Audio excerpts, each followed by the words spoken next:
Firefighters are setting backfires, dropping fire retardant from planes, and hoping for a break in hot, dry conditions driving the massive blazes. But there's another way to reduce future fires. It's not politically popular, but you can stop fires with fire. Joining us now from Portland for more on this controversial idea is Oregon Public Broadcasting's reporter Jeff Mapes.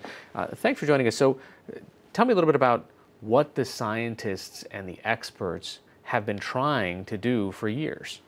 Yeah, this is not new at all. They're really saying that you have to fight fire with fire to some degree, that this is, sort of the pattern, particularly in the West, from centuries past, that fire is regularly swept through, kind of cleared out the underbrush, and really sort of set an ecology that now has gone away, and we have very dense, overstocked forests that are more prone to burn, and then when you add in climate change, it creates real problems.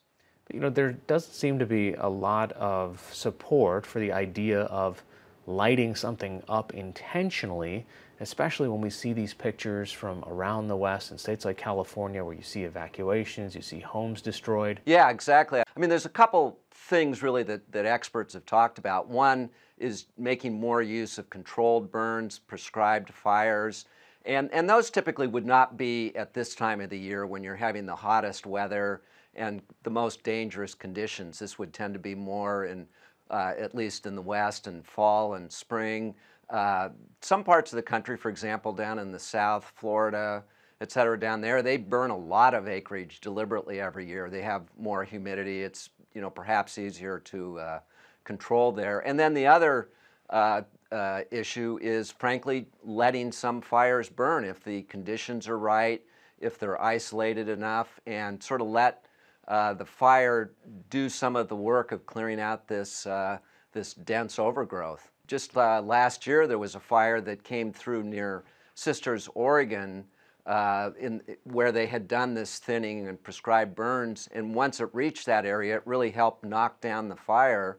And I've talked to fire experts who say if that work had not been done, the town of Sisters really would have been at the mercy of the weather, whether that fire would have swept through or not. Does what works in Oregon work in California?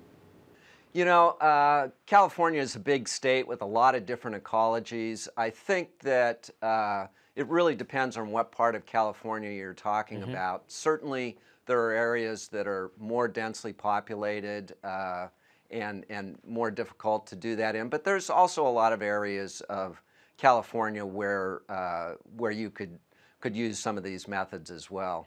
All right, Oregon Public Broadcasting's reporter Jeff Mapes, thanks so much. You're welcome.